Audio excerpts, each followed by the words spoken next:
ರೇಣುಕಾಸ್ವಾಮಿ ಸಾವಿನ ಸಮಯದ ಬಗ್ಗೆ ಗೊಂದಲ ಉಂಟಾಗಿದೆ. ಸರಿಯಾದ ಟೈಮ್ ಅನ್ನು ತಿಳಿಯೋದಕ್ಕೆ ಪೊಲೀಸರು ಸರ್ಕಸ್ ಅನ್ನ ಮಾಡಿದ್ದಾರೆ.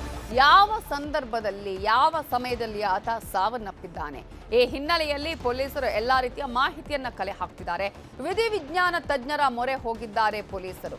ಈ ಹಿನ್ನೆಲೆಯಲ್ಲಿ ವಿಕ್ಟೋರಿಯಾ ಆಸ್ಪತ್ರೆಯ ವೈದ್ಯಶಾಸ್ತ್ರ ವಿಭಾಗಕ್ಕೆ ಪತ್ರವನ್ನ ಬರೆದಿದ್ದಾರೆ ಪೊಲೀಸರು.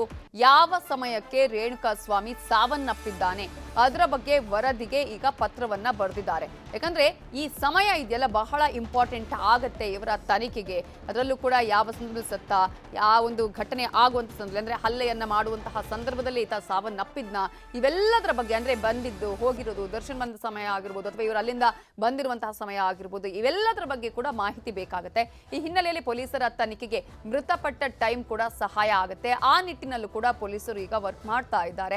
ಆ ಕಾರಣಕ್ಕಾಗಿಯೇ ವಿಧಿವಿಜ್ಞಾನ ತಜ್ಞರಿಗೂ ಕೂಡ ಪೊಲೀಸರು ಪತ್ರವನ್ನ ಬರೆದಿದ್ದು ಯಾವ ಸಮಯದಲ್ಲಿ ಆತ ಸಾವನ್ನಪ್ಪಿದ ಅನ್ನೋದರ ನಿಖರತೆಯ ಬಗ್ಗೆ ಮಾಹಿತಿಯನ್ನ ಕೊಡೋದಿಕ್ಕೂ ಕೂಡ ಈಗಾಗಲೇ ಪತ್ರವನ್ನ ಬರೆದಿದ್ದಾರೆ ಪೊಲೀಸರು. ರೇಣುಕಾಸ್ವಾಮಿಯನ್ನ ಜೂನ್ 9ನೇ ತಾರೀಕು ಆತನನ್ನ ಕಿಡ್ನಾಪ್ ಮಾಡಿ ಕರೆತಂದು ನಿರಂತರವಾಗಿ ಅದರಲ್ಲೂ ಕೂಡ ಅತ್ಯಂತ ಭೀಭತ್ಸವಾಗಿ ಇವರನ್ನ ಹಲ್ಲೆ ಮಾಡಿದ್ರಲ್ಲ, ಹಲ್ಲೆಯ ಮಾಡಿದ ಮೇಲೆ ಬದುಕೋತಕ್ಕಂಥ ಚಾನ್ಸೇ ಇರಲಿಲ್ಲ ಆತ. ಆ ರೀತಿಯಾಗಿ ಆತನ ಮೇಲೆ ಮಾರಣಾಂತಿಕವಾಗಿ ಹಿಂಸೆಯನ್ನ ಕೊಟ್ಟು ಹಲ್ಲೆಯನ್ನ ಮಾಡಿದ್ರು. ಹಲ್ಲೆ ಮಾಡಿದ ಬಳಿಕ ಈಗ ಗೊತ್ತಿರುವ ಮಾಹಿತಿ ಪ್ರಕಾರ ಎಲ್ಲರೂ ಬಿಟ್ಟು ಹೋಗಿದ್ರು. ಆದರೆ ಆನಂತರ ಸೆಕ್ಯೂರಿಟಿ ಅವರಿಗೆ ಮಾಹಿತಿನ ಕೊಡ್ತಾನೆ ಆತ ಸಾವನ್ನಪ್ಪಿದ್ದಾನೆ ಅಂತ ಹೇಳಿ. ಹಾಗಾದ್ರೆ ಆ ಸಮಯ ಯಾವುದು? ಇವರೆಲ್ಲರೂ ಇದ್ರ ಆತ ಸತ್ತಂತಹ ಸಂದರ್ಭದಲ್ಲಿ ದರ್ಶನ್ ಸೇರಿದಂತೆ ಇವರೆಲ್ಲರೂ ಕೂಡ ಆ ಪ್ಲೇಸ್ ಅಲ್ಲೇ ಇದ್ರ ಅಥವಾ ಇರ್ಲಿಲ್ವಾ? ಯಾವ ಸಮಯದಲ್ಲಿ ಆತ ಸತ್ತ ಅನ್ನೋದ್ರ ಬಗ್ಗೆ ನಿಖರವಾದ ಸಮಯವನ್ನ ತಿಳಿಯೋದಕ್ಕೂ ಕೂಡ ಪೊಲೀಸರು ಈಗ ಪ್ರಯತ್ನವನ್ನ ಮಾಡ್ತಾ ಇದ್ದಾರೆ.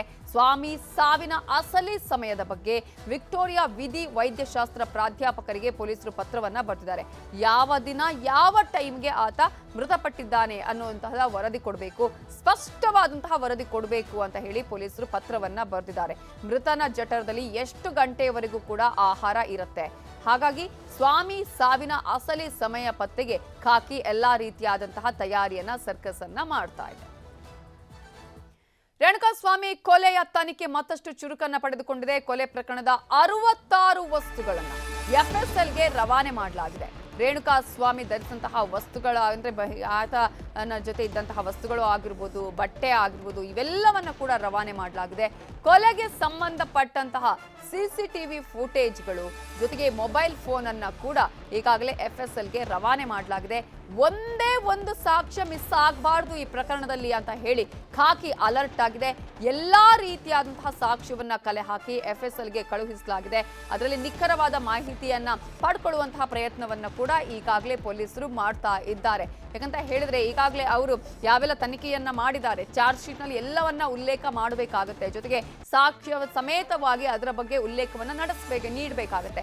ಈ ಹಿನ್ನೆಲೆಯಲ್ಲಿ ರೇಣುಕಾಸ್ವಾಮಿಯ ಕೊಲೆಯ ತನಿಖೆಯಲ್ಲಿ ಒಂದ್ ಕಡೆ ತಾಂತ್ರಿಕವಾಗಿ ವೈಜ್ಞಾನಿಕವಾಗಿ ಯಾವ ರೀತಿಯಾಗಿ ಸಾಕ್ಷ್ಯಗಳು ಇದೆ ಇವೆಲ್ಲವನ್ನ ಕೂಡ ಈಗ ಹೇಳುವಂತಹ ತನಿಖೆಗೆ ಒಳಪಡಿಸಿ ಸಾಕ್ಷ್ಯಗಳನ್ನು ನೀಡುವಂತಹ ಪ್ರಯತ್ನವನ್ನ ಪೊಲೀಸರು ಮಾಡ್ತಾ ಇದ್ದಾರೆ.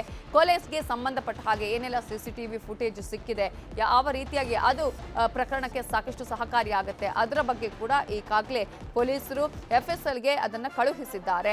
ಒಂದೇ ಒಂದು ಸಾಕ್ಷ್ಯ ಮಿಸ್ ಆಗಬಾರ್ದು. ಈ ಪ್ರಕರಣ ಬಹಳ ಗಂಭೀರ ಪ್ರಕರಣ. ಜೊತೆಗೆ ಈ ಒಂದು ಪ್ರಕರಣ ಇಡೀ ದೇಶದಾದ್ಯಂತ ಸಂಚಲನ ಹುಟ್ಟಿಸಿದಂತಹ ಪ್ರಕರಣ. ಏನೇ ಆದ್ರೂ ಕಾನೂನು ಎಲ್ಲರಿಗೂ ಒಂದೇ, ಕಾನೂನಿನ ಅಡಿಯಲ್ಲಿ ಎಲ್ಲರೂ ಕೂಡ ಶಿಕ್ಷೆಗೆ ಅರ್ಹರು ಅಂತ ತೋರಿಸಿದಂತಹ ಪ್ರಕರಣ. ನ್ಯಾಯಾಂಗದ ಮೇಲೆ ಕಾನೂನಿನ ಮೇಲೆ ನಂಬಿಕೆ ಇನ್ನಷ್ಟು ಹೆಚ್ಚಾಗುವ ಹಾಗೆ ಮಾಡಿದಂತಹ ಪ್ರಕರಣ.